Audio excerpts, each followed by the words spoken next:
Welcome everybody to the daily crypto news show by Crypto Lemon. Today is September 2nd and I'm quite mad because I just recorded the video and actually I did not record it, so I talked into my microphone for maybe 10 minutes for nothing. So here we are again.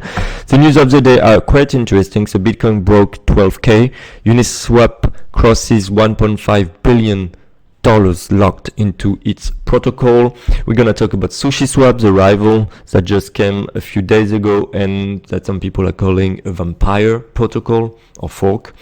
Then we're gonna talk as usual about Ethereum fees. We're gonna talk about Messari analyst talking about the $500 million of Bitcoin wrapped into the DeFi space, and then last but not least, we're gonna talk about the Beijing Telecom provider that is the last to join the digital Yuan pilot. So first thing first, current crypto market cap is sitting at 396 billion at the moment, with Bitcoin retreating a little bit, but nothing to be worried about. So the Bitcoin price, there was a few articles calling why Bitcoin should go higher. Like this happens on a daily basis, but one of the main points that comes up day after day is that dollars is looking particularly weak against a basket of currencies or basic resources or gold or oil or whatever you want. But basically with the Fed keeping the printing machine on, dollar is depreciating, and this is true. This is really bullish for Bitcoins or cryptocurrencies in general. Next, what do we have? We have also something that is positive is that we've been closing, doing weekly close north of $11.5 thousand for Bitcoin, which is actually a pivot level for technical analysis. So this is quite nice. We have the US dollar currency index I was talking about. You can see it's just been relentlessly dropping since March, basically. We're almost back at 2018 levels. And the news of the day, or the news of the past few days, $1.5 billion locked into Uniswap. What's amazing and what I kind of lost sight, even if I knew the growth was outstanding, is that we went from 280 million a week ago, not a month ago, not 2 months ago, but $280 million locked into Uniswap a week ago to $1.5 billion today. It's an increase of 462% over the past week. This is just crazy. So we were gonna talk about SushiSwap, and here it is. As a reminder, SushiSwap is basically a copy-paste of Uniswap with little differences.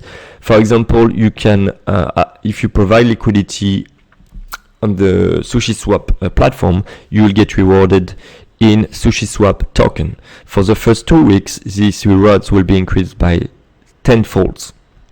This is why people have been rushing to get this offer for the first 10 weeks.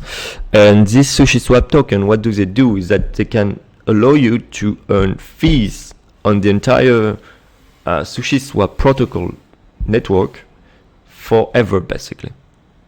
So if you just hold them in your wallet, you'll get fees even if you do not provide liquidity anymore.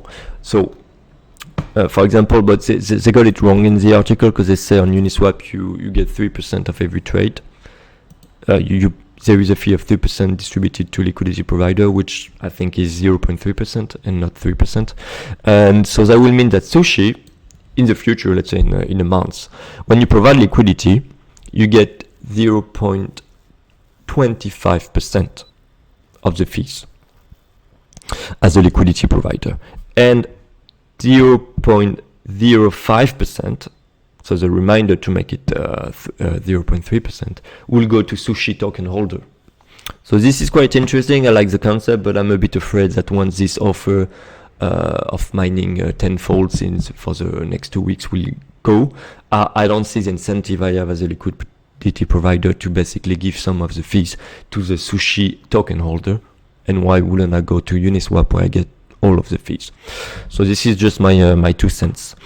And another news that was quite interesting is that Adam Cochran, I hope I say his name right, made a deep dive into Uniswap actually, and the sushi token. I found out that developers have a wallet with $27 million worth of sushi tokens at the moment, and that he found out that this wallet is just a normal wallet. It is not locked by a governance vote or time lock. So it could be done tomorrow, for example. And this is just a small news, but this is still interesting to understand that this might be dumped at some point, and that the developer fund actually is not locked at all.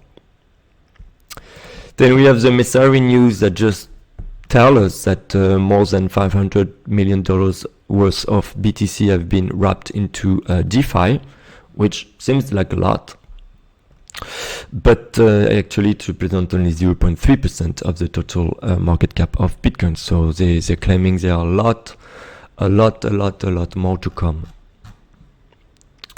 Ethereum fees, new all-time high, so this is like a constant, and this is getting really painful and annoying if you ask me. It prevents me from doing a lot of trades or transaction, and this is not, I believe, the way we want crypto to go.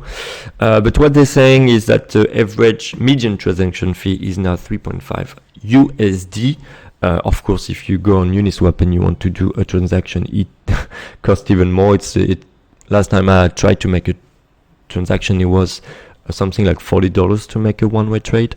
That's becoming to be outrageous.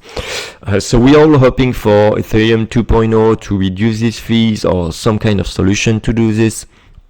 But according to some experts, as they quote them, they say, quote, "If I had to give an estimated time of arrival on EIP 1559, which is basically a way to solve this issue, quote, I will say maybe, big maybe, within the next 6 to 12 months, if we can rally the community around getting this into a standalone Ethereum network upgrade.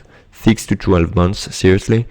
I believe either other protocols, maybe, I don't know, maybe EOS or Tron or a bunch of this protocol will have caught up, because this is not possible to just keep paying so much fees just to make a simple transaction. So let's see how this plays out.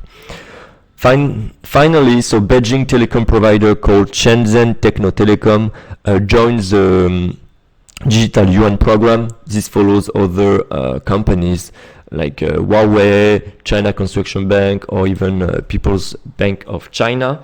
So China is moving quite fast with this digital Yuan initiative. I am not really looking forward to it, because this is still like a centralized cryptocurrency, but still, this is China is definitely looking to get ahead of the curve on this topic. So this is all for today. Thank you for listening. Please comment if I can improve in any sense my daily crypto news, and I'll see you tomorrow.